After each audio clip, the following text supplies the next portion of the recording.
Hi, I'm Danica Tormolen, VP of Content for Trade Show News Network and Exhibit News Now and Corporate Event News. I'm joined today by Robyn Duda, who is the co-founder and managing director of RacquetX,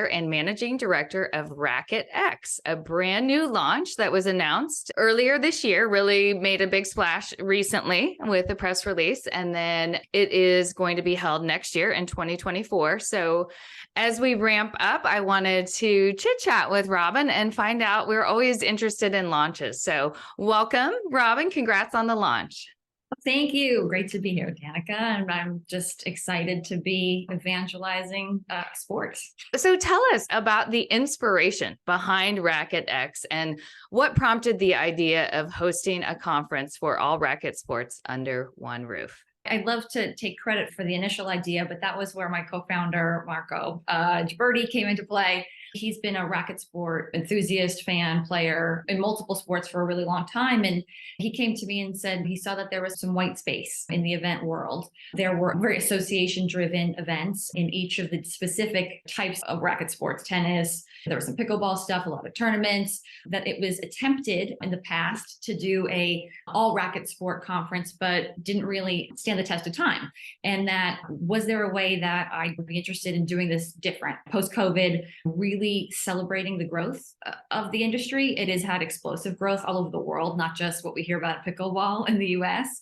And there should be a place for everyone to collaborate, to learn from each other, from other industries, other sports, and keep that momentum and that growth going. So that's where we came from. It was an enthusiast, a launcher, and a lot of hard work.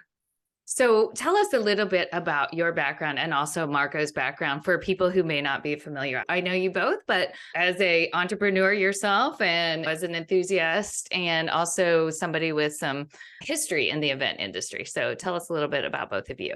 Marco, my partner in crime in this, I feel like everyone knows, probably needs no introduction in this world. He is serial entrepreneur, former Reed exhibitions, alumni.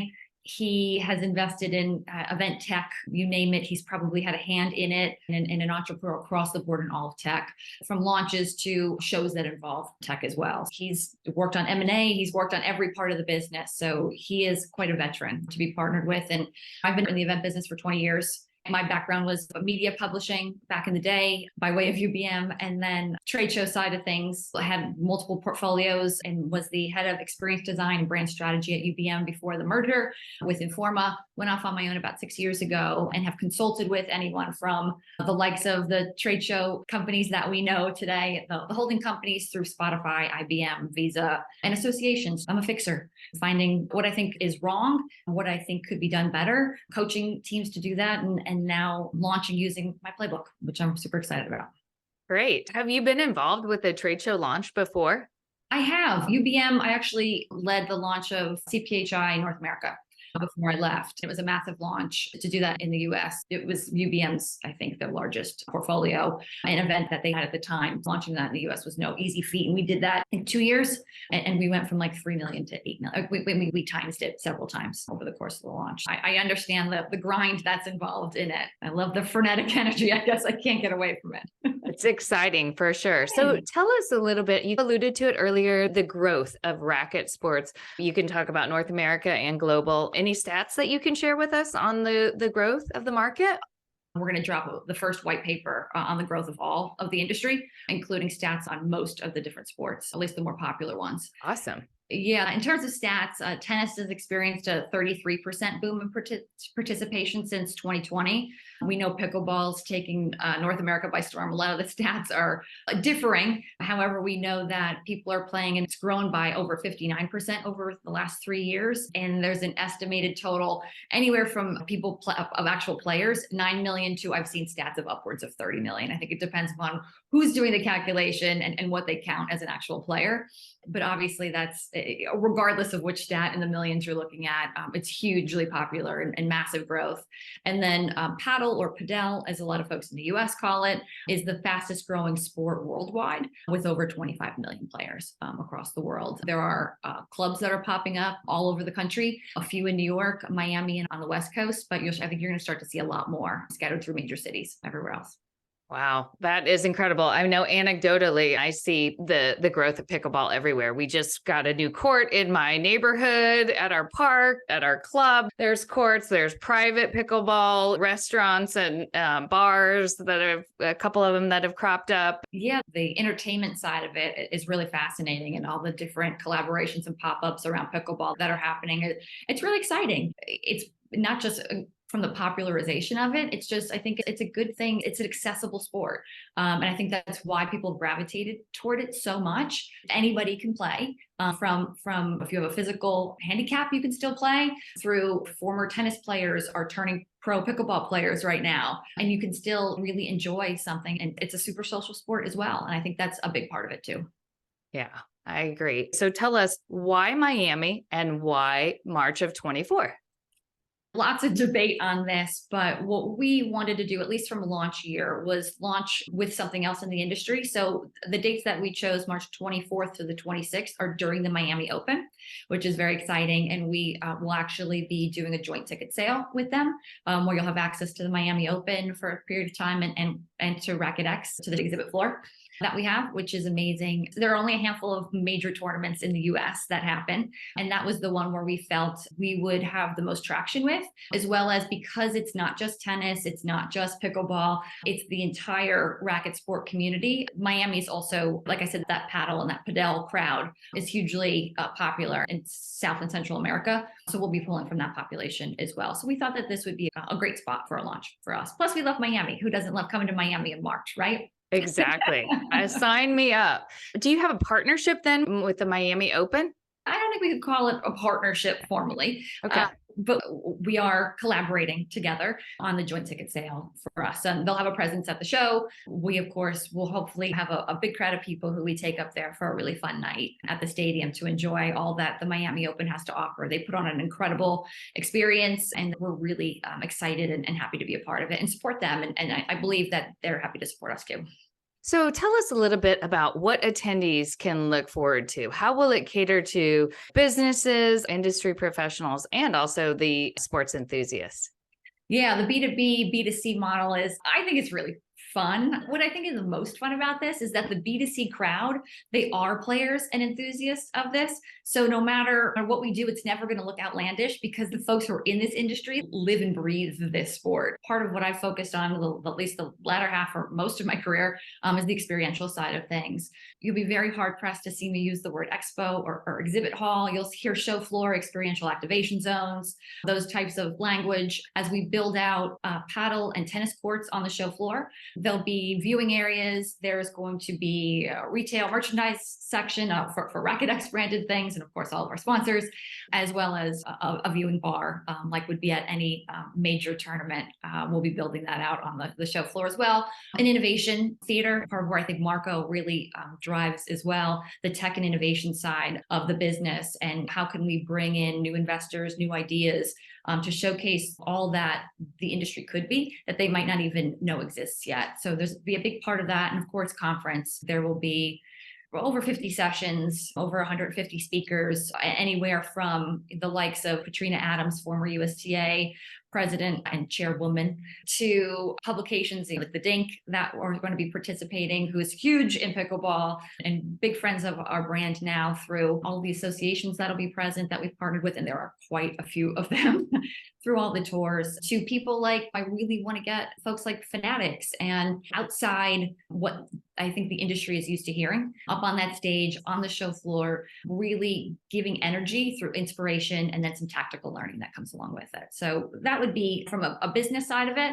Expect to have an AI-based app that we are good friends with on the grip side, of course, to do our matchmaking. Like any good event, I've used them for many years, was an early adopter in it. And fans and enthusiasts can expect a lot of clinics, a lot of exhibitions that'll be happening on all of our courts. There will be not just one pickleball and one paddle court. There will be many, as well as opportunities for them to get on, to have different coaches coach them, as well as see some really great players in action and test out different products on them as well.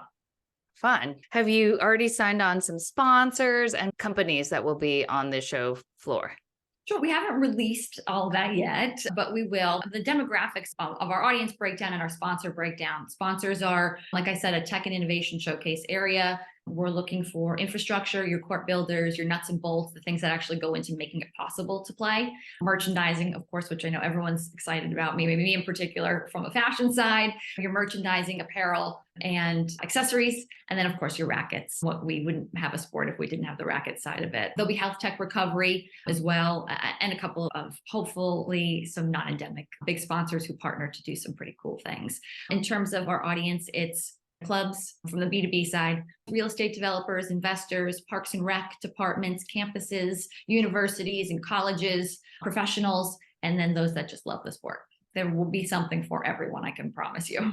Wow, that's a broad-based event. So Yeah. how will you determine if it's a success? Do you have some goals in terms of attendance or anything that you can share with us? Yeah. I get that we're an industry that measures by numbers, but I think there are so many more metrics that go into making sure we have the right people, finding the right things. That's what I've prided myself on for the last couple of years, actually creating an amazing experience for the folks who are there. That's how you get to year two. But our goals are about 50 sessions for conference, 150 different speakers. We're aiming for 2,000 attendees. I think that's more than possible, but we're being conservative with that guesstimate because we just don't know on a launch. However, we do know that there will be hundreds of thousands of fans and enthusiasts in Miami at the same time we're there. And yeah, it's over the course of 3 days. For me, the biggest success is making sure that we're mapping who our sponsors are to the folks who are coming, and that somebody doesn't buy a ticket and come and say that there wasn't anything for them. To me, that's one of the biggest feats, is making sure that we focus some of our efforts, because having a broad audience and serving all racket sports is it's a big feat. And there's a lot of different personas, and everyone needs and wants something different. Making sure that we focus as much as we can to serve the industry as much as possible so that they can grow. We're looking to be Switzerland and just bring everybody together to put on and celebrate something really special that's happening. Fabulous. Okay. One final question. What is next? What can people look forward to? You mentioned maybe an upcoming white paper, and what are some announcements to look out for? Yeah, the next thing that's going to drop, we have a nice trickle of things that'll be coming out to keep people engaged and excited. The next thing that'll be coming out is a white paper on the growth of all racket sports. Stay tuned and look for that. There will be a couple of big speakers that are announced in the next couple of weeks as well, some very big names. Those will be trickled out throughout, and then we're going to start to release our sponsors and a lot of our partners from both media side and the association tour side of things. So stay tuned. It's going to be a slow roll of all this stuff, but it's going to be coming out slowly through social media. Signing up for stay up to date on everything from our site, and sign up for the newsletter, because that's where everything will be summarized. Okay, so you have a RacquetX, BRacquetX.com. Yep, okay. BRacquetX, racket Q-U, not CK. Yeah, great. And so they can sign up for regular updates there and find out any upcoming news and speakers, etc. So yeah, social media, like I said, either LinkedIn or Instagram is really where our focus is. Instagram will be dropping quite a few things, and a lot of our partnerships with influencers. We've taken a multi-channel approach, just like everyone does today, but because we have a B2C play and because it's such a fun industry, there's lots of influencers that we can get involved in this. So we're hoping to really utilize a lot of that over the next several weeks too. Great. I will include links to that in our story and in our notes on this. So thank you so much, Robyn, for taking a few minutes today to share about the launch. Thank you. Wishing you the very best. We can't wait to roll out the red carpet for you in Miami next year.